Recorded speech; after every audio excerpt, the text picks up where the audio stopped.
கள்ளக்குறிச்சி மாவட்டம் கருணாபுரம் பகுதியில் விஷச்சாராயம் அருந்தி 30க்கும் மேற்பட்டோர் உயிரிழந்துள்ளனர். மேலும் பலர் கவலைக்கிடமான நிலையில் மருத்துவமனையில் அனுமதிக்கப்பட்டுள்ளனர். 2 தினங்களுக்கு முன்பு விஷச்சாராயத்தால் உயிரிழந்த இருவரின் வீடுகளுக்கு துக்க நிகழ்வுக்காக சென்றவர்களுக்கும் அதே விஷச்சாராயம் விநியோகிக்கப்பட்டதாகவும் அதனைத் தொடர்ந்தே இந்த உயிரிழப்புகள் நிகழ்ந்ததாகவும் தகவல்கள் தெரிவிக்கின்றன.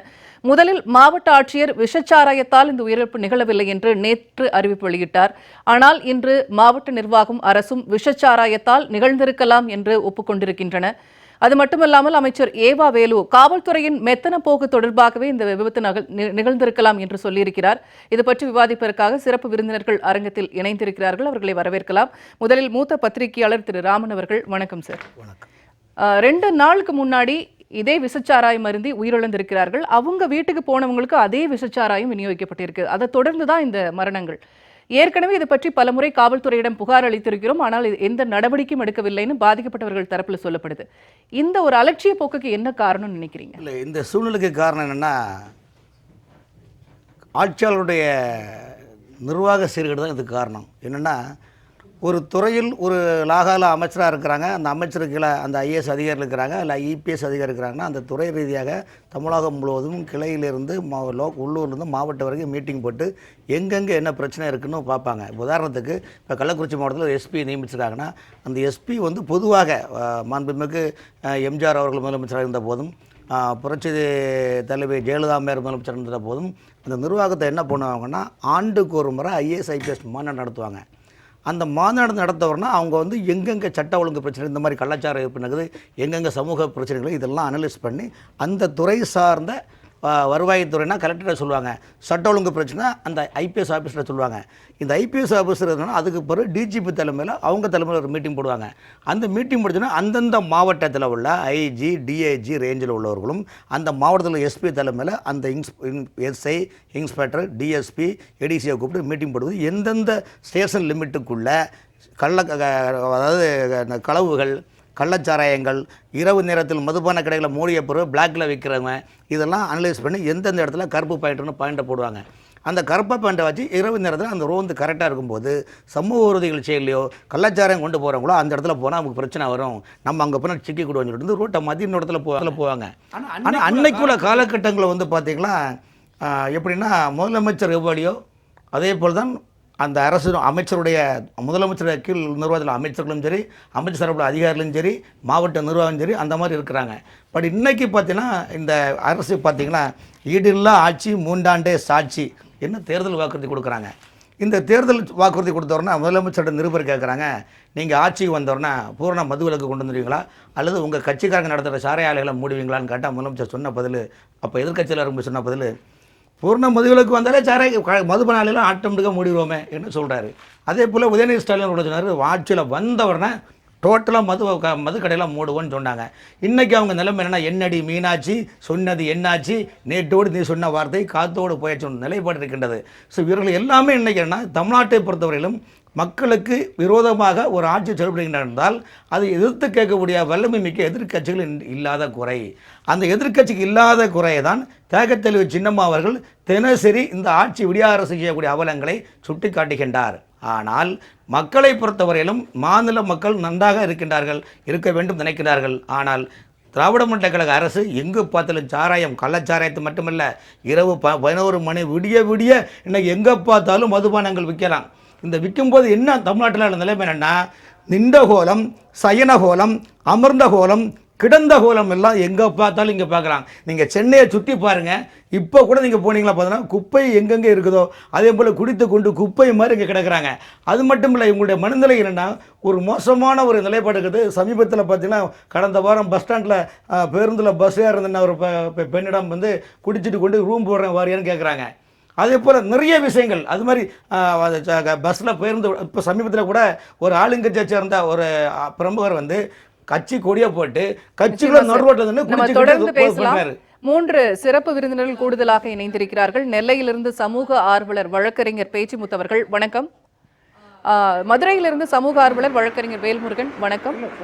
மூத்த பத்திரிகையாளர் ராமன் சார் ஆல்ரெடி வந்துட்டாரு. சமூக ஆர்வலர் வாசுதேவன் வணக்கம் சார். திரு வாசுதேவன், நீங்க சொல்லுங்க, இந்த நிகழ்வை பார்த்துட்டு இருக்கீங்க. தொடர்ச்சியா தமிழகத்தில் இந்த விசச்சாராய மரணம் நிகழ்ந்துட்டு, விழுப்புரத்துல மரக்காணத்துல ஏற்கனவே நிகழ்ந்தது. இப்ப தொடர்ச்சியா இங்க பார்த்தா கள்ளக்குறிச்சியில ஏற்கனவே புகார்கள் வந்துட்டே இருக்கான, நடவடிக்கை எடுக்கல. இப்ப பெரிய விஷயமா பூதாகரமா வெடித்திருக்கிறது.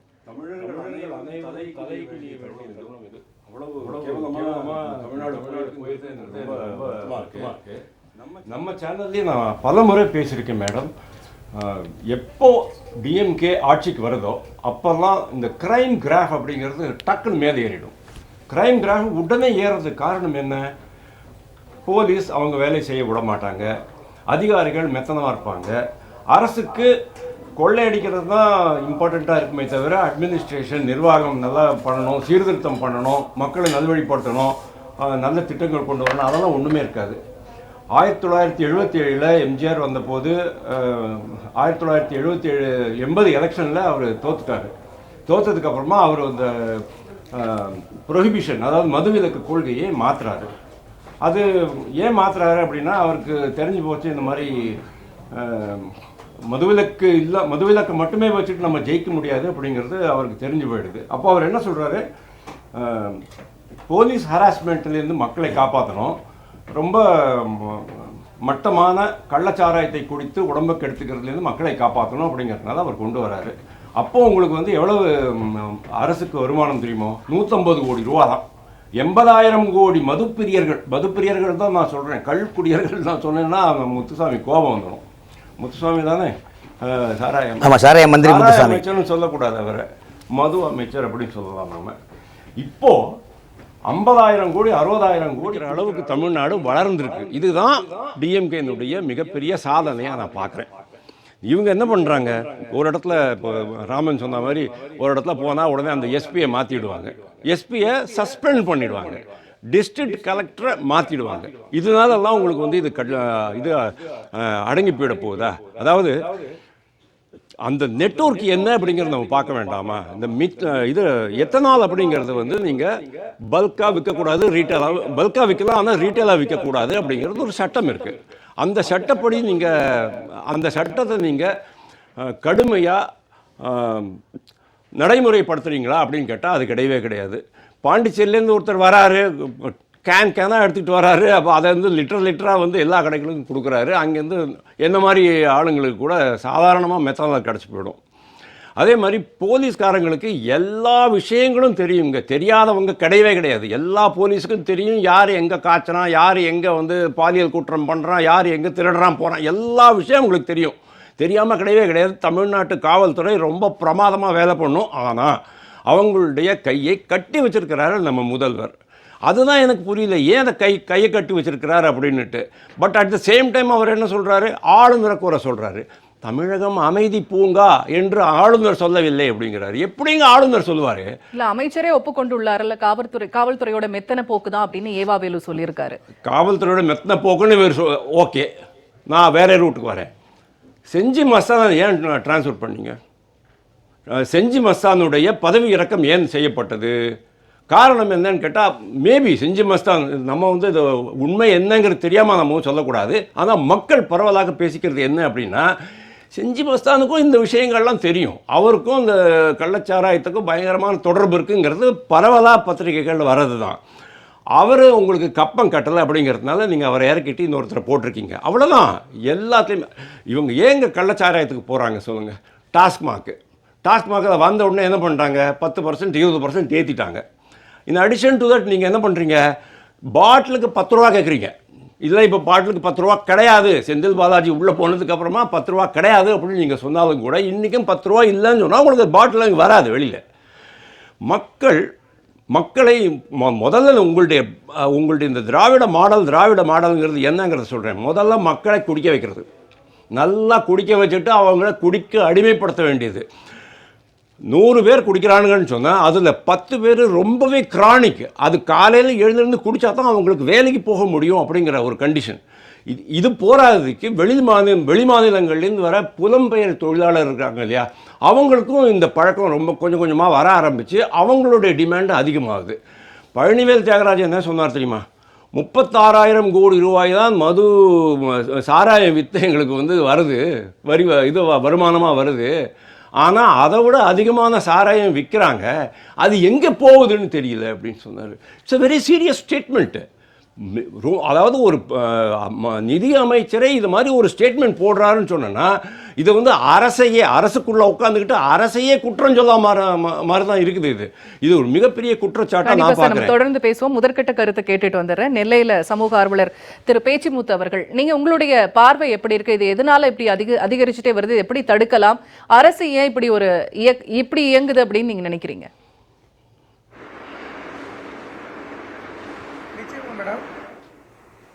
மதுவிலக்கு தடை சட்டம் 1937 பிரிவு 4 படி கள்ளச்சாராயம் சம்பந்தப்பட்ட மூலக்கூறுகள், கள்ளச்சாராய பொருட்கள் பதுக்கி வைத்திருப்பது அல்லது மற்றொரு இடத்திற்கு அதை கொண்டு செல்வது, தயாரிப்பது உள்ளிட்டது மிக கடுமையான, பிணையில் வெளியிட முடியாத அளவிற்கான மிகப்பெரிய கடும் குற்றமாக சட்டத்தில் இருக்கிறது. அதை இந்த மதுவிலக்கு என்று இருக்கக்கூடிய இந்த மதுவிலக்குத்துறை மிகவும் சீரிய முறையில் அதை கண்காணித்து கடுமையான நடவடிக்கை எடுத்திருந்தால் இது போன்ற ஒரு நிகழ்வு நடந்திருக்காது என்பது என்னுடைய கருத்து. இது போன்ற பல உயிரிழப்புகள் ஏற்பட்டிருக்காது என்பது என்னுடைய கருத்து. மேலும் இவர்கள் மீது தமிழக அரசு உடனடியாக மதுவிலக்கு சம்பந்தப்பட்ட அதிகாரிகளை கூண்டோடு சஸ்பெண்ட் செய்ததோடு மட்டும் விட்டுவிடாமல் அவர்கள் மீது மிக கடுமையான கிரிமினல் நடவடிக்கைகளை மேற்கொள்ள வேண்டும். இன்றைக்கு இத்தனை உயிரிழப்புகள் ஏற்பட்டிருப்பதற்கு, இத்தனை குடும்பங்கள் தெருவில் இருப்பதற்கு, இத்தனை அப்பாவிகள், பொதுமக்கள், பெண்கள், குழந்தைகள், கணவரை, தம்பியை, உடன் பிறந்தானை, மகனை, குழந்தைகளை இழந்திருப்பதற்கு மிக கடுமையான காரணம் இந்த மதுவிலக்கு கொள்கையை சரியாக பராமரிக்காமல் இந்த மதுவிலக்கு போலீசார் மெத்தனமாக இருந்தது என்பது ஐயமில்லை. இவர்கள் மீது மிக கடுமையான நடவடிக்கை எடுக்க வேண்டும். இதை அரசு உடனடியாக கருத்தில் கொண்டு இது இந்தியா முழுமைக்கும் உலகம் முழுமைக்கும் பேசப்படக்கூடிய ஒரு முக்கியமான நிகழ்வாக இருக்கிறது. மேற்கொண்டு இதுபோல் ஒரு நடவடிக்கை தமிழகத்தில் நடைபெறாமல் இருப்பதற்கு இது போன்ற கள்ளச்சாராய விற்பனையாளர்களை அரசு இரும்பு கரம் கொண்டு ஒடுக்க வேண்டும். ஏற்கனவே நெல்லையிலிருந்து வழக்கறிஞர் பேச்சிமுத்து அவர்கள் சொன்னது போலவே மதுவிலக்கு தொடர்பான பல சட்டங்கள் இருக்கின்றன. இது போல பல விஷயங்களை பகிர்ந்து கொள்வதற்காக மதுரையில் உள்ள சமூக ஆர்வலர் வழக்கறிஞர் வேல்முருகன், திரு வேல்முருகன், இப்ப மதுவிலக்கு சட்டங்கள் பற்றியும் கூடவே இந்த கள்ளச்சாராய விற்பனை தடுப்பு தொடர்பா என்னென்ன சட்டங்கள் இருக்குன்னு சொன்னாங்க. இந்த மாதிரி விஷயம் நடந்திருக்கு, சட்ட ரீதியா என்ன மாதிரியான நடவடிக்கை எடுக்கலாம், யார் மீது நடவடிக்கை எடுக்கலாம்?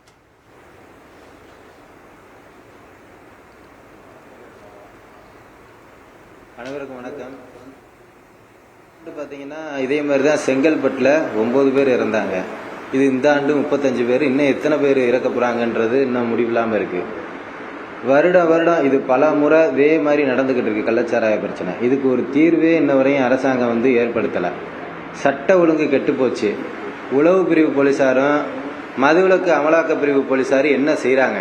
இதுவரை 35 பேர் இறந்துருக்காங்க. இறந்தவங்க வீட்டுக்கு முன்னையே கள்ளச்சாராயத்தை வித்திருக்காங்க. இன்னைக்கு இப்ப தகவல் வருது. அப்ப என்ன நிலையில இந்த தமிழ்நாடு அரசு செயல்படுது அப்படிங்கிறது மிகப்பெரிய ஒரு கேள்விக்குறியா இருக்கு பொதுமக்கள் மத்தியில. இப்ப பாத்தீங்கன்னா நம்ம இறந்தவங்க குடும்பத்துக்கு ஒரு 10 லட்ச ரூபா அப்படிங்கிறது மருத்துவமனையில் இருக்கிறவங்களுக்கு 50,000 ரூபா அப்படிங்கிறது ஒரு தீர்வா? உயிருக்கு பணம் ஒரு மதிப்பா இருக்குமா? இதுக்கு சரியான நடவடிக்கை எடுக்கணும். இறந்தவங்க குடும்பத்துக்கு குறைஞ்சது ஒரு 1 கோடியாவது கொடுக்கணும். ரெண்டாவது பாத்தீங்கன்னா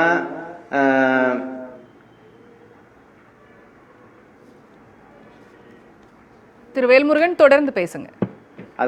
பூரண மதுவிலக்கை கொண்டு வரணும். அப்படி இல்லைன்னா மதுக்கடைகளுடைய மதுபாட்டிலுடைய விலையை குறைக்கணும். பூரண மதுவிலக்கு இல்லாட்டா மதுபாட்டிலுடைய விலையை குறைக்கணும். அசாதாரணமாக கவனக்குறைவாக செயல்பட்ட அரசு அதிகாரிகளை பணி நீக்கம் நிரந்தர பணி நீக்கம் செய்யணும். சஸ்பெண்ட் செய்யக்கூடாது, நிரந்தர பணி நீக்கம் செய்யணும். நீங்க இணைப்பிலே இருங்க, தொடர்ந்து பேசலாம். திரு ராமன், நீங்க சொல்லுங்க. இப்ப என்ன மாதிரியான சட்ட நடவடிக்கைகள் எடுக்கல, என்னென்ன சட்டங்கள் இருக்குன்னு வழக்கறிஞர் இருவர் சொல்ல நம்ம கேட்டோம். இப்போ முதலமைச்சர் இன்னும் சம்பந்தப்பட்ட பகுதிக்கு நேரடியாக இன்னும் பார்க்கல யாரையும் பாதிக்கப்பட்டவங்களை. தொடர்ச்சியாக இப்போ நம்ம செய்தியாளர் சொல்ல கேட்ட உயிரிழப்பு எண்ணிக்கை 1ஆக அதிகரித்து 36ஆக அதிகரித்திருக்கிறது. தொடர்ந்து இன்னும் நிறைய பேர் மருத்துவமனைக்கு கல்லீரல் செயலிழந்து சிறுநீரகம் செயலிலிருந்து வந்துட்டே இருக்காங்க. இன்னும் இது எவ்வளவு எண்ணிக்கையா கூட போகுதுன்னு தெரியல. காவல்துறையில காவல் அலுவலகம் இருக்கிற இடத்துல இருந்தே, கண்காணிப்பாளர் அலுவலகம் இல்ல காவல் நிலையம் இருக்கிற இடத்துல இருந்து 1 கிலோமீட்டர்ல இந்த மாதிரி விற்பனை தொடர்ச்சியா அந்த கள்ளக்குறிச்சியில் நடந்துட்டே இருக்கு. நாங்க புகார் தெரிவிச்சுட்டே இருக்கிறோம் மக்கள், அப்பகுதி மக்கள் சொல்றதை நம்ம கேட்டோம். அதாவது இந்த விழுப்புரம் மாவட்டம், கள்ளக்குறிச்சி மாவட்டம், கடலூர் மாவட்டத்தில் இந்த 3 மாவட்டத்தில் கள்ளச்சாராயம் குடிச்சு விஷச்சாராயம் இது அடிச்சடி மரணம் என்னென்னா பக்கத்தில் பாண்டிச்சேரி இருக்குது. பாண்டிச்சேரியில் வந்து மதுபான கடைகள் வந்து இங்கே நம்ம தமிழ்நாட்டில் கீரை பாத்தி கட்டி வித்தது மாதிரி. ஸோ அதனால் என்னென்னா அங்கே உள்ள பாண்டிச்சேரியில் உள்ள இந்த ஆல்கஹால் விஷச்சாராயங்கள் டிஸ்ட்ரிபியூட்டர் எல்லாமே பண்ணிங்கன்னா இந்த கடலூர் மாவட்டம், காஞ்சிபுரம் இந்த கடலூர் மாவட்டம், கள்ளக்குறிச்சி, விழுப்புரம் மாவட்டத்தில் உள்ள அரசியல் ஆளும் பின்புலங்கள் உள்ளவர்கள் அங்கேருந்து காரில் வச்சு எடுத்துகிட்டு வராங்க, கட்சி கொடியை வச்சுட்டு வர்றாங்க. அவங்களுக்கு ஒரே ஒரு இடத்துல இந்த கம்யூனிகேஷன் வந்து டோல்கட் மட்டும்தான். அந்த செக் போஸ்ட் கிட்ட பாண்டிச்சேரிக்கும் அந்த தமிழ்நாட்டுடைய பாட்டில் வரும்போது இவங்களுக்குள்ள ஒரு கம்யூனிகேஷன் பண்ணிடுவாங்க. இந்த வண்டி வருது, நம்பர் வந்து கண்டிடமாக விட்டுருன்னு சொல்லுவாங்க. ஸோ கன்னடம் விட்டும்போது இங்கே வந்து தமிழ்நாட்டில் வந்து பார்த்தோன்னா தமிழ்நாட்டு பார்டராகுது. ஸோ அவங்க எங்கே குடவுனில் கொண்டு வைக்கணுமோ அங்கேருந்து அதை ப்ரிப்பேர் பண்ணி வைக்கிறாங்க. ஸோ இதில் பார்த்தீங்கன்னா வந்து இந்த மதுபான விஷயத்தில் பார்த்தீங்கன்னா கிளைச்செயலர், ஒன்றிய செயலர், நகரச் செயலர், மாவட்ட செயலர், மாவட்டத்தில் உள்ள அமைச்சர்கள் இந்த சார்பில் உள்ள அவருடைய கைங்கரியம் இல்லாமல் இந்த தொழில் நடத்த முடியாது. காரணம்னா மாவட்ட கலெக்டரும் மாவட்ட எஸ்பி நிச்சயமாக அவங்க எல்லா இடத்துலையும் இப்போ போகிற கிடையாது. ரெண்டாவது மொழி பிரச்சனை இருக்குது. இப்போ அந்த கள்ளக்குறிச்சி மாவட்டத்தில் பார்த்தீங்கன்னா அங்கே உள்ள ஐபிஎஸ் ஆஃபீஸருக்கோ ஐஏஎஸ் ஆஃபீஸருக்கோ மொழி பிரச்சனை இருக்குது. அப்போ துறை சார்ந்து அதிகாரிகள் கொடுக்குற தகவலை வச்சு தான் அவங்க ப்ரெஸ் ரிலீஸ் பண்ணுவாங்க. அங்கே என்ன இதுக்கு முன்னாடி ஜெயலலிதா அம்மையார்லாம் பார்த்தீங்கன்னா ஸ்பாட்டில் விசிட் பண்ண சொல்லுவாங்க. முதல்ல நீ ஒரு கலெக்டர்னா உன் டிஸ்ட்ரிக்டுள்ள எத்தனை ஊராட்சி, எத்தனை பேராட்சி, எத்தனை நகராட்சி, என்ன மாதிரி எல்லா மேட்டரும் எடுத்து கையில் ஃபிங்கர் டிஸ்டில் வச்சுக்கோ. எத்தனை விஓ, எத்தனை ஆர்ஐ, எத்தனை தால்சார், இதெல்லாம் லிஸ்ட்டை வச்சுருப்பாங்க. இன்ஸ்பெக்டர் யார் எந்தெந்த ஸ்டேஷனில். இப்போ யாரும் அதை வைக்கிறே கிடையாது. காரணம் எல்லாருமே ஒரு விதமான பயத்தில் இருக்கிறாங்க. அவர்களுக்கு ஐபிஎஸ் ஆஃபீஸருக்கும் தெரியும் அந்த இடத்துல அவன் இந்த ஆளுங்கட்சிக்காரன் சார்பில் தான் பண்ணுறாங்க. என்ன பயம்? ஏன் பயம்னா எனக்கு வந்து ஒரு நல்ல டிபார்ட்மெண்ட்டு தேவை. இப்போ காவல்துறையில் பார்த்தீங்கன்னா சட்டம் ஒழுங்கு பெரிய பவர்ஃபுல் போஸ்டிங். ஐஏஎஸ் அதிகாரியில் பார்த்தீங்கன்னா கலெக்டர். அதுக்கு அடுத்த பார்த்தீங்கன்னா வருவாய்த்துறை சம்பந்தமான அந்த துறை. அதுக்கு அடுத்து பார்த்தீங்கன்னா அமைச்சர் துறையில் உள்ளாட்சித்துறை, வருவாய்த்துறை, அந்த மாதிரி துறையில் ஐஏஎஸ் ஆஃபீஸர். அப்போ எனக்கு அந்த குறிப்பிட்ட இலக்கை அடைய வேண்டுமானால் நான் சில அந்த லாகாவை வைத்து சில தியாகங்கள் ஆளுங்கட்சிக்கு செய்ய வேண்டும். அந்த தியாகங்கள் செய்தால்தான் நான் அந்த துறையை பயணிக்க முடியும். இது ஒரு மியூச்சுவல் அண்டர்ஸ்டாண்டிங் இருந்தால்தான் மக்களை பற்றி கவலைப்பட வேண்டிய அவசியம் இல்லை. இந்த ஆட்சியாளர்கள் தமிழ்நாட்டில் 8 கோடி மக்களை ஒரு காட்சி பொருளாக பார்க்கின்றால் தவிர்த்து இந்த மக்களுக்கான வாழ்வாதாரத்தை அவர்கள் கவலை கொள்வதில்லை. இப்போ வசதி படைத்தவங்க பார்த்தா எலைட் ஒயின் ஷாப்பில் போய் தண்ணி அடிக்கிறாங்க. சாமானிய மக்கள் எம்ஆர்பி மேலே 20 ரூபா 30 ரூபா, அது நைட்டு 10 மணி ஆச்சுன்னா 100 ரூபா 200 ரூபா எக்ஸ்ட்ரா கொடுக்கணும். இதெல்லாம் நம்ம பார்த்துருக்கோம். ஆனால் அதனால என்ன பண்ண ஏழை மக்கள் இந்த மாதிரி விஷச்சாரத்தை வாங்கி குடிக்கிறாங்க. அப்போ மக்களுடைய வாழ்வாதாரம் என்ன? பொங்கல் பிறந்தாலும் தீபம் எரிந்தாலும் ஏழைகள் வாழ்வது கண்ணீரில். இந்த நிலைப்பாடு யாரும் அதை பற்றி கவலைப்படாது. ரெண்டாவது என்னென்னா இது எல்லாமே தமிழ்நாட்டில் அரசாங்கம் நினைத்தால் இதெல்லாம் செய்ய முடியும். ஆனால் இதையெல்லாம் செய்தால் அவர்களுக்கு ஏது கல்லாவை நிரப்ப முடியாதுல்ல. இப்போ அவங்க என்ன சொல்கிறாங்கன்னா குடித்து வாகனம் ஓட்டக்கூடாதுன்னு சொல்கிறாங்க. இதே அரசாங்கம் குடித்து வாகனம் ஓட்ட முடியாது என்ன தெரிந்த அரசாங்கம் அவங்க குடித்து அவங்க குடும்பம் நடுத்தூரில் நிற்கிது இல்லையா? ஏன் இது உங்களுக்கு தெரியல? நீங்கள் ஆன்லைன் சூதாட்டத்தை சொல்லக்கூடிய அதை விட இந்த தினசரி தமிழ்நாட்டில் ஆயிரக்கணக்கான ஏழை பெண்களை தாலியாக இருந்து போகின்றதை இது யார் போய்ட்டு அதை கவலைப்படுறாங்க? ஸோ அதனால் இதெல்லாம் பண்ண ஆட்சியும் அதிகாரம் குவிந்து கிடக்கிற இடத்தில் இது போன்ற சமூக ரோகம் செயல்கள் நடக்கின்ற போது ஒரு 5 நாள் பேசுவீங்க, இன்னும் ஒரு வாரம் இல்லை ஒரு 10 நாள் பேசுவாங்க. அடுத்தபடி இன்னொரு மேட்டு வரும்போது இதை டைவர்ட் ஆகி போயிட்டே இருக்கும். ஸோ இந்த நிலைப்பாடு எனக்கு அசம்பிளி சட்டமன்றம் தமிழ்நாடு சட்டப்பேரவை கூட்டத்தொடர் கூடுது. இன்னும் ஒரு எதிர்க்கட்சிகள் இந்த இது மாதிரி ஒரு குரல் கொடுப்பாங்க கண்டிப்பாக. ஆனால் இதுக்கு சொல்யூஷன் என்ன?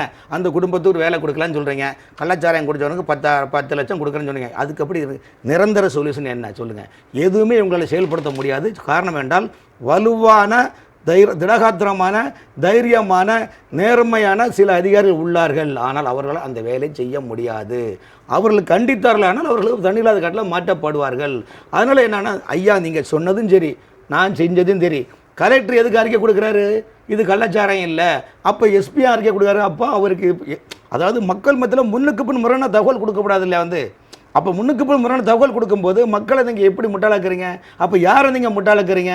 அப்போ தமிழ்நாட்டில் ஒரு ஜனநாயக ரீதியான ஒரு ஆட்சி நடக்குன்னு நீங்கள் நினச்சிங்களா? இல்லை.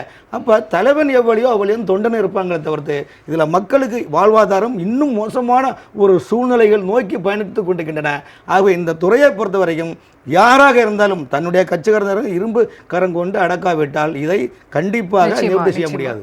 திரு வாசுதேவன், நீங்க சொல்லுங்க. முதல்ல 2 நாளுக்கு முன்னாடியே இந்த விஷச்சாராயத்தினால 2 உயிரிழந்திருக்காங்க. அவங்க வீட்டுக்கு துக்க நிகழ்வுக்காக போனவங்களுக்கும் அதே விஷச்சாராயத்தை கொடுத்துருக்காங்க. ஆனா நேத்து சாயந்தரம் கலெக்டர் வந்து இது விஷச்சாராயத்தினால இந்த உயிரிழப்பு நிகழலைங்கிறாங்க. இன்னைக்கு உயிரிழந்திருக்கலாம் இதனால அப்படின்னு ஒரு அறிக்கை விடுறாங்க. இது எப்படி பாக்குறீங்க? ஆமாம், சார் சொன்ன மாதிரி முன்னுக்கு பின் முரணாக தான் இவங்க பேசிகிட்டு இருக்காங்க. டிஸ்ட்ரிக்ட் அட்மினிஸ்ட்ரேஷன், போலீஸு, போராதுக்கு கவர்மெண்ட்டு. சிம்பிள். நம்ம கோவை குண்டு வெடிப்புக்கு அவங்க சொன்னாங்க சிலிண்டர் அப்படின்னாங்க. அதுக்கப்புறமா தான் தெரிஞ்சுது, என்ஐஏ வந்ததுக்கப்புறம் தெரிஞ்சுது அது பெங்களூர் வரைக்கும் அவங்களுடைய நெட்வொர்க் இருக்குது. இது ரொம்ப பெரிய அளவில் பாதிக்கக்கூடிய வெடி விபத்து ஆகிருக்கலாம் அப்படிங்கிற மாதிரி, அதாவது பிளான் பண்ணியிருந்தாங்க, ரெக்கி பண்ணியிருந்தாங்க அப்படிங்கிறது நம்மளுக்கு தெரியும். இவர் காவல்துறையை நீங்கள் ஏன் கட்டி போட்டு வச்சுருக்கீங்க அப்படிங்கிறது எனக்கு தெரியல. இது என்னுடைய குற்றச்சாட்டு. 2021 அப்புறமா தொடர்ச்சியாக நான் வச்சுக்கிட்டு வர குற்றச்சாட்டு தான். காவல்துறையை இவர் எப்படி உபயோகப்படுத்துகிறாரு? யாருடைய அதிகாரத்தில் இருக்குது? முதல்வருடைய அதிகாரத்தில் இருக்குது. காவல்துறையை நீங்கள் எப்படி உபயோகம் பண்ணுறீங்க? ஒன்றும் இல்லை, ஒரு நடிகை, பேரை சொல்ல வேண்டாம், அந்த நடிகைக்கு ஓடிடியில் ஏதோ ப்ராப்ளம் ஆச்சுன்னு சொன்னால் உடனே என்டையர் காவல்துறை, என்டையர் அதிகார வர்க்கம், அதாவது மிஷினரி, கவர்மெண்ட் மிஷினரியே கொண்டு போயிட்டு அவங்கள காப்பாற்றுறதுக்கு முயற்சி பண்ணுறீங்க. ஒரு கொடிக்கம்பத்தை எடுக்கிறதுக்கு நீங்கள் ராத்திரி 200 போலீஸ்காரங்க அனுப்புறீங்க. ஒரு சூப்பரிண்டெண்டன்ட் அங்கே வந்து நிற்கிறாரு ராத்திரி ஒரு கொடிக்கம்பத்தை அகற்றுவதற்கு. ஏன் இந்த விஷயத்தில் போலீஸ்காரங்களை அனுமதி பண்ணுறது இல்லை? எப்போ இந்த அரசாங்கம் ஆட்சி அமைச்சதோ அன்னையிலேருந்து நானும் பார்க்குறேன். நீங்கள் மாவட்ட செயலாளர் விட்டுருங்க, வட்ட செயலாளர்கள் விட்டுருங்க, ஒன்றிய செயலாளர் கூட போலீஸ் ஸ்டேஷனில் போயிட்டு சத்தம் போட்டு ரகளை பண்ணி குற்றம் சாட்டப்பட்டவரை கூட்டிகிட்டு வீட்டுக்கு வந்துடுறாரு. எப்படிங்க காவல்துறை வேலை பண்ணோம்? அமைச்சர்கள்லாம் அங்கே போயிருக்கிறாங்க. ஏன் ஓடி போனாங்க அமைச்சர்கள்? அமைச்சர்கள் அங்கே போயிட்டு இருந்தால் நீங்கள் டிஸ்ட்ரிக்ட் அட்மினிஸ்ட்ரேஷனுக்கு ஹெல்ப் பண்ண போகிறீங்களா? போலீஸினுடைய விசாரணைக்கு ஹெல்ப் பண்ண போகிறோம்? அதெல்லாம் ஒன்றுமே கிடையாது. என் பேரை சொல்லிடாதீங்க, எனக்கு வந்து எவ்வளோ கொடுக்குறீங்கிறத சொல்லிடாதீங்க. இதை அந்த தடயங்கள்லாம் மறைக்கிறதுக்காக தான் அங்கே போயிருக்காங்களே தவிர அடிச்சு காட்டலன்னு சொல்லாதீங்க, ஒன்றும் சொல்லாதீங்க. அவ்வளோதான் அவங்களுடைய இது. அதாவது ஒரு அரசு தானாகவே முன்வந்து சாராயம் குடிப்பதை ஆதரிப்பது, ஊக்குவிப்பது. யார் மேக்சிமம் சாராயம் விற்கிறாங்களோ அவங்களுக்கு வந்து பாராட்டு பத்திரம் கொடுக்குறீங்க, தங்கப்பதக்கம் கொடுத்து கௌரவிக்கிறீங்க. இதெல்லாம் எங்கே போய் முடியும்? ஓகே, இது போகல அப்படின்னு சொன்னால் உங்களுக்கு போதைப்பொருள் வேறு. போதைப்பொருள் கடத்துபவர்கள் இன்டர்நேஷ்னல் லெவலில் ஒருத்தர் வந்து போதைப்பொருள் வியாபாரம் பண்ணிகிட்டு இருக்காரு. அவர் நீங்கள் வந்து அயலகத்துறை தலைவராக நீங்கள் போட்டு வச்சுருக்கிறீங்க. அவர் அரெஸ்ட் ஆனார்னு தெரிஞ்ச உடனே, டெல்லியில் அரெஸ்ட் ஆனார்னு தெரிஞ்ச உடனே இங்கேருந்து பதவி நீக்கம் பண்ணுறீங்க. இதெல்லாம் என்ன காமிக்குது? கருக்கா வினோதுக்கு என்ன சொன்னாங்க அவங்க? கருக்கா வினோத் இல்லை, அதெல்லாம் ஒன்றும் இல்லை, நல்ல பையன்தான், அவன் மேலே எந்த விதமான குற்றச்சாட்டும் கிடையாது, அது வந்து வெடிகுண்டு கிடையாது, சும்மா, அதாவது எதை பண்ணினாலும் அதை வந்து டைல்யூட் பண்ணி அந்த தீவிரத்தை குறைத்து அவங்களை எப்படியாவது தப்பிக்க வைக்கணும் அப்படின்னு தான் அவங்க பார்க்குறாங்க. கொலை, கொள்ளை, கற்பழிப்பு, பாலியல் சீண்டல் தமிழ்நாட்டில் இன்றைக்கி மேக்சிமம் இருக்குது. இதைத்தான் இவங்க வந்து அமைதி பூங்கா அப்படின்னு சொல்கிறாங்க. க்ரைம் கிராஃப், கருக்கா வினோத், பெட்ரோல் குண்டு, இதெல்லாம் ரொம்ப சாதாரணமான விஷயமா இருக்குது. ஒரு காவல்துறையில் பணி செய்யும் மகளிரை கூட இவங்க வந்து கை வச்சு கிண்டல் பண்ணுற அளவுக்கு இவங்க ஆயிருக்காங்க. அதாவது நான் என்ன சொல்ல வரேன், மக்கள் திருந்தணும் மேடம். மக்கள் திருந்ததுன்னு சொன்னால் இதுக்கு ஒன்றுமே பண்ண முடியாது. இவர் வேல்முருகன் சொல்லிகிட்டு இருந்தார், பூரண மதுவிலக்கு கொண்டு வரணும், அப்படி இதெல்லாம் சொன்னால் இது நெறிமுறைப்படுத்தணுன்னாரு. என்னை பொறுத்த வரைக்கும் நான் கிட்டத்தட்ட 40 வருஷமாக இதை பார்த்துட்டு தான் இருக்கேன். பூரண மதுவிலக்கு அப்படிங்கிறது சிம்பிளி இம்பாசிபிள், சாத்தியமே கிடையாது. பீகார், குஜராத் இந்த 2 மாநிலங்கள் மட்டும்தான் இன்றைக்கும் அதை வச்சு போராடிக்கிட்டு இருக்கிறாங்க. அவங்க எப்படி அந்த நிதியெல்லாம் மேனேஜ் பண்ணுறாங்க? உங்களுக்கு தமிழ்நாடை பொறுத்த வரைக்கும் சொல்கிறேன், 3 கோடியே 9 லட்சம் 10 லட்சம் பட்ஜெட்டு, அதுக்கு மேலே 85,000 ரூபா கடன், கிட்டத்தட்ட 4 லட்சம் கோடியில் மதுனுடைய, அதாவது இந்த சாராய வசூல் எவ்வளவுனா 36,000 கோடி 40,000 கோடி, அதுக்கு மேலே கிடையாது. மேக்சிமம் 50,000 கோடி ரூபா தான். அதனால ஒரு சமுதாயமே சீரழிகிறதுங்கிறது அது ஒரு மிகப்பெரிய விலையாக நம்ம பார்க்க வேண்டாமா? ஓகே, மதுவிலக்குங்கிறது பூரணமாக ஆக போகிறது இல்லை, கண்டிப்பாக ஆக போகிறது இல்லை. அந்த நான் என்ன சொல்கிறேன், மக்களுக்கு இந்த மாதிரி அந்த கள்ளச்சாராயம் குடிக்கிறதுக்கு நீங்கள் தள்ளாதீங்க. எப்படி நீங்கள் வந்து போக்குவரத்து துறை எப்படி சீரழிஞ்சு சொல்லுங்க? போக்குவரத்து கிளம்பாக்கம் பஸ் ஸ்டாண்டு போட்டாங்க, அந்த பிரச்சனை இன்னும் முடியவே இல்லை. இந்த மெயின் டைம் ஆமினி பஸ்ஸஸ்லாம் உள்ளே வரக்கூடாது அப்படின்னாங்க. அதுக்கப்புறமா ஏதோ செட்டில்மெண்ட்டு, அது என்ன செட்டில்மெண்ட்டுன்னு நீங்கள் புரிஞ்சுக்கங்க. ஏதோ செட்டில்மெண்ட் பண்ணிவிட்டு அவங்கள திருப்பியும் உள்ளே விட்டுட்டீங்க. அதாவது தமிழக மக்கள் தமிழக அரசு போக்குவரத்து துறையை விட்டு தனியாருக்கு போகும்படி நீங்கள் தள்ளுறீங்க. அதே மாதிரி டாஸ்மாகை விட்டு கள்ளச்சாராயம் குடிக்கிறதுக்கு நீங்கள் தள்ளுறீங்க. கள்ளச்சாராயம் குடிக்கிறதுனால யாருக்கு ஆதாயம் சொல்லுங்கள்? அந்த கம்ப்ளீட் நெட்வொர்க்கு, இந்த நெட்வொர்க்கு அரசியல்வாதிகளுடைய ஊக்குவிப்பு இல்லாமல், காவல்துறையினுடைய ஊக்குவிப்பு இல்லாமல் நடக்கவே முடியாது. காவல்துறையில் ஏதோ 1-2 கருப்பு ஆடுகள் இருக்கலாம், ஆனால் அரசாங்கத்தில் எல்லாமே கருப்பாடுகளாக இருந்தால் நம்ம என்ன பண்ண முடியும்? ஒரு வட்ட செயலாளர் கூட அங்கே போயிட்டு ஒன்றுமே பண்ண ஒரு வட்ட செயலாளரை கூட எதிர்த்து நிற்க திராணி இல்லாத காவல்துறையை நீங்கள் அதை மாற்றிருக்கீங்க. நீங்கள் கலெக்டரை இங்கே ட்ரான்ஸ்ஃபர் பண்ணிட்டீங்க, சரி, எஸ்பி சஸ்பெண்ட் பண்ணிட்டீங்க, அத்தோட இது முடிய போகிறது இல்லை. உங்களுக்கு ஒரு தார்மீக பொறுப்பு இருக்குது. அரசு அப்படின்னு சொன்னால் அது அவங்களுக்கு ஒரு தார்மீக பொறுப்பு இருக்குது, ஒரு மாரல் ரெஸ்பான்சிபிலிட்டி எடுத்துக்கணும். நீங்கள் அட்லீஸ்ட் நீங்கள் வேலையே செய்ய வேண்டாம், வேலை செய்கிற மாதிரி காமிக்கவாது செய்யணும்.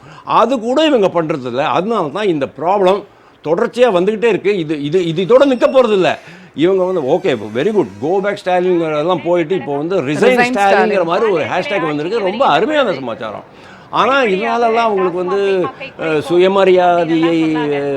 சுயமரியாதையுடன் ராமன், நம்ம தொடர்ந்து பேசிகிட்டே தான் இருக்கோம். இந்த மாதிரி ஒரு அலட்சிய போக்கு, மெத்தன போக்கு இருக்கிறதுக்கு அரசாங்கம் என்ன ஒரு பதிலை சொல்ல போகிறாங்க? இப்போ இத்தனை பேர் உயிரிழந்திருக்கிறார்கள், என்ன நடவடிக்கை எடுக்க போகிறாங்க? இந்த ஆட்சியை பொறுத்தவரையிலும் முதலமைச்சருக்கு சரியான தகவல்களை அந்த உளவுத்துறையோ துறை சார்ந்த வேறு கொடுப்பது இல்லை. ரெண்டாவது பார்த்திங்கன்னா, எந்த ஆட்சி வந்தாலும் ஒரு ஐஏஎஸ் ஐபிஎஸ் மத்தியில் 3 விதமான டீம் உட்காந்துருப்பாங்க. இப்போ பார்த்திங்கன்னா டிபிஎஸ்ஸுக்கும் ஐபிஎஸ்ஸுக்கும் பெருசாக அண்டர்ஸ்டாண்டிங் இருக்காது. அது மாதிரி டைரக்ட் ஐஏஎஸ்ஸுக்கும் கன்ஃபர்ட் ஐஏஎஸ்ஸுக்கும் பெருசாக அண்டர்ஸ்டாண்டிங் இருக்காது. ஆனால் ஆட்சியாளர்களுக்கு யார் நல்ல வேலை செய்வாங்கன்னு தெரியும். அவங்கள கண்டுபிடிச்சி அந்த திட்டங்களை வலியுறுத்தி கொடுப்பாங்க. ஒரு முதலமைச்சர் நிர்வாகத்தில் சிறப்பு செயலாக்க திட்டம் என்ற அமைச்சரோ அல்லது அந்த துறை அதிகாரிகளோ முதலமைச்சரின் எண்ணங்களையும் கனவுகளையும் பாமர மக்களும் கொண்டு செல்லக்கூடிய திட்டங்களை தான் ஜெயலலிதா அம்மா கொண்டு வந்தார். ஸோ மக்கள் மத்தியில் அவருடைய அந்த அனைத்து திட்டங்கள், இலவச திட்டங்கள், விலையில்லா பொருட்கள், எல்லா திட்டங்களும் மக்கள் மத்தியில் சென்று போய் ஈஸியாக ஆகிடுச்சு. இன்றைக்கி கால்நடை, இன்றைக்கி இவ்வளோ ஏழை மக்கள் பார்த்திங்கன்னா அன்றைக்கி ஜெயலலிதா அம்மா கொடுத்தா கால்நடைகள் எவ்வளோ பெரிய விஷயங்க. இன்றைக்கி கிராமத்தில் போட்டிங்கன்னா அந்த காதில் கால்நடைத்துறையினுடைய மருத்துவர் சான்றிதழ் போட்டு ஸ்டிக்கர் கூட பார்க்கும்போது அதாவது குட்டியெல்லாம் போட்டு அது கிட்டத்தட்ட 10-15 பசுமாடுகள் ஆடுகளும் நாங்கள் பார்த்துருக்குறோம். அது மாதிரி தாலிக்கு தங்கம், அந்த அளவுக்கு இன்றைக்கி எல்லாமே டோட்டலாக க்ளோஸ் பண்ணிட்டு பாமர ஏழை மக்களுக்கு வாழ்வாதாரம் சீரோங்க. அன்றைக்கி விலைவாசி கடுமையான உயர்வு, விவசாயிகளுக்கு சரியான ஊதியங்கள் கிடையாது, விவசாய பொருட்கள், மூலப்பொருட்கள், உரங்கள்லாம் விலை கூடுதல். சரி, பாமர மக்கள் பிள்ளைங்களை படிக்க வைக்கணும், அரிசி பருப்பு எல்லாமே பல மடங்கு விலைன்னா மக்கள் வாழ்வாதாரம் சீரழிஞ்சு போகுது. அப்போ வீட்டில் கணவன் என்ன பண்ணுறாங்க, வெளியில் சாயங்காலம் வேலை பண்ணி ஏதாவது போனால் அங்கே மதுபனங்களில் 200 ரூபா எக்ஸ்ட்ரா 250 ரூபா. அப்போ இந்த கள்ளச்சாரத்துக்கு இன்றைக்கி தமிழ்நாடு முழுவதும் பார்த்திங்கன்னா எங்கே பார்த்தாலும் போதை விற்பனை கூட சந்தை ஆகிடுச்சுப்போம். அதாவது உலகத்தில் ஒவ்வொரு நாட்டுக்கும் ஒரு ஃபேமஸ் உண்டு. இப்போ திருமண தம்பதிகள் ஹனிமூனுக்குன்னு ஒரு நாடை செலக்ட் பண்ணுவாங்க. சாதாரண தமிழ்நாட்டில் பார்த்தீங்கன்னா கொடைக்கானல் போவாங்க, இல்லை ஊட்டி போவாங்க. இது நிலைப்பாடு மிடில்தர மக்களுடைய மனநிலை. ஆனால் இதெல்லாம் இன்றைக்கி தமிழ்நாட்டை பார்த்தீங்கன்னா முழுக்க போதை வஸ்துக்குடைய சந்தையான ஒரு பொதுவாக இன்றைக்கி உள்ள விஷயங்கள் எல்லா அரசியல் தலைவர்கள் மத்தியில் ஒரு பெரிய அதிர்ச்சி அளவில். ஏன்னா திமுகவில் இருக்க கூட்டணி கட்சிக்குள்ளே இருக்கிற கம்யூனிஸ்ட் கட்சிகளே கொந்தளிக்க ஆரம்பிச்சுட்டாங்க. ஏன்னா மக்கள் கேட்குறாங்க, எங்கே எது எடுத்தாலும் நீங்கள் தானே வருவீங்க, கம்யூனிஸ்ட்காரங்க எது எடுத்தாலும் அவங்க தான் ரோட்டில் வந்து நிற்பாங்க. இன்றைக்கி பார்த்தீங்கன்னா இந்த ஆட்சி திமுக ஆட்சி வந்தோன்னா அவங்க எங்கே இருக்கிறாங்கன்னே தெரில. அது மாதிரி திமுகவுக்கு ஆதரவாக சில துண்டு அதாவது லெட்டர்பேட் கட்சிகளும் அவங்க கூட்டணியில் இருக்கிறாங்க. அவங்க கூட எது எடுத்தாலும் கூக்கரில் கொடுக்க அவங்களையும் காணலை. இன்றைக்கி தமிழ்நாடு அரசுடைய நிலைமை, அதாவது முதலமைச்சருக்கு நம்ம ஏன் தகவல் கொடுக்குறோன்னா, நீங்கள் நல்லா பாருங்கள், மாண்புமிகு தியாகத்தில் சின்னம்மா அவர்கள் ஒவ்வொரு அறிக்கையும் பார்த்தீங்கன்னா திமுக என்ன நினைக்குதுன்னா, எப்படா இந்த அம்மையாருக்கு தெரிஞ்சு போச்சு, நாம் இங்கே நடக்கக்கூடிய ரகசியங்கள் எல்லாம் எப்படி இந்த மாதிரி அறிக்கையாக கொடுக்குறாங்க. இது அவங்களுக்கு ஒரு ஆச்சரியமாக இருக்கின்றது. தியாகத்தில் சின்னமார்கள் 40 ஆண்டு காலம் பொது வாழ்க்கையில் இருந்தவங்க, அவங்களுக்கு தெரியாதா எங்கே என்ன நடக்குன்னு தெரியாதா? அவங்க சொல்லக்கூடிய வார்த்தை அவங்கள சுதந்திரனுக்காக சொல்கிறாங்க. மக்களுடைய நலனுக்காக நீங்கள் இந்த ஆட்சி நடத்துறீங்க, நீங்கள் வந்துட்டீங்க, மக்கள் இதெல்லாம் செஞ்சு கொடுங்கன்னு சொல்கிறாங்க. அது இவங்களுக்கு என்ன செவடங்காதில் சங்கூர மாதிரி நிலைமையாக போச்சு. இன்றைக்கி திமுக ஆட்சியில் பொறுத்தவரைக்கும் முதலமைச்சர் சுற்றி இருக்கக்கூடிய தலைமைச் செயலர் சிவதாஸ் மீனா இருக்கார்.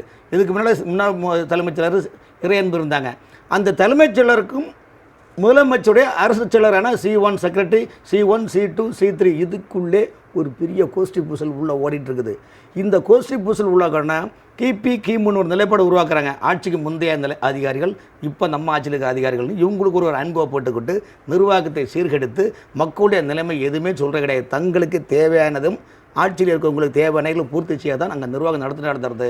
சாமானிய மக்களை இவங்களை ஒரு ஓட்டு வங்கிக்கு மட்டும்தான் பண்ணிவிடுறதில்ல, மக்களுடைய வாழ்வாதாரமும் எதை பற்றியும் அவங்க கவலைப்படுறதும் கிடையாது, கவலைப்பட போகிறதும் கிடையாது. ஏன்னா அவங்க என்ன சொல்கிறாங்க, அப்போ எதிர்கட்சி இங்கே இல்லை, எங்களை யார் கேட்குறா சொல்லுங்கள். அதனால் நாங்கள் எங்கள் இஷ்டத்துக்கு தமிழ்நாட்டில் இவங்களுடைய கலவர பணிகளுக்கு எதிர்கட்சி இல்ல கூட்டணி கட்சியே கேட்குறாங்களே இப்போ இந்த மாதிரி. அல்ல இப்போ தானே கேட்குறாங்கன்னா மக்கள் போய் தொடர்ந்து கலாச்சாரம் போது மக்கள் சச்சத்து மதம் நாளைக்கு ஜனநாயகத்தை யார் காப்பாற்றுவா? இப்போ இதில் சாதனை விஷயமா இங்கே 40 எம்பிக்களை நீ தேர்ந்தெடுத்திருக்கீங்க, அங்கே போய் வட சின்னதுக்கும் துண்டல் தின்னதுக்கும் கொடுத்துறாங்களே தவிர்த்து அவர் தான் சொல்லுவார் சீனி சக்கரை சித்தப்பா சீட்டில் நக்காப்பா இந்த மாதிரி இன்னைக்கு சீனி சக்கரை சித்தப்பா 40 வச்சு நக்காப்பான்னு ஒரு நிலைப்பாடு இருக்குது. காரணம் எதை யாருமே இன்னைக்கு ஓட்டு வங்கிக்கு வராங்களே தவிர்த்து திமுக கூட்டணிகள் ஏழை மக்களுடைய நலன்களை பற்றி அக்கறை கொள்வதில்லை. இன்று ஏழை மக்களின் நலனை கொண்டு அக்கறையோடு செயல்படக்கூடிய தமிழகத்தின் எதிர்க்கட்சியாகவும் மக்கள் மனதில் இருந்து செயல்படக்கூடிய ஒரு தலைவர் உண்டு. அது தியாகத்தலைவி சின்னம்மா மட்டும்தான் இன்னைக்கு இந்த சிறப்பு கருத்தரம் கூட போடுது. அம்மாவுடைய தனிப்பெரும் மக்கள் மத்தியில் ஒரு பாச பிணைப்பு தான் அதுக்கு காரணம்.